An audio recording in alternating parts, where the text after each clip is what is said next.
Hello po, magandang araw po sa inyong lahat, sa mga kasisi dyan.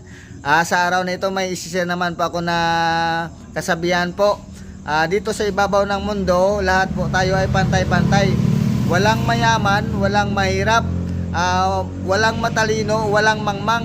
May pinag-aralan o walang pinag-aralan, matambo ka man o maniwang, maganda ka man o gwapo. Lahat po tayo ay pantay-pantay sa mata ng Panginoon po. Pero may kasabihan lang po na lahat tayo ay may individual differences po. Ang nalalaman ko ay hindi nyo rin malalaman. At ang nalalaman nyo ay hindi ko rin malalaman. Yan ang ibig sabihin ng individual differences po. So kaya wag nating ismulin ang bawat isa sa atin. Dahil sa mata ng Diyos at sa mata ng ating Panginoon ay pantay-pantay lang po tayo. Kaya ano pang hinintay nyo dyan mga kasisi?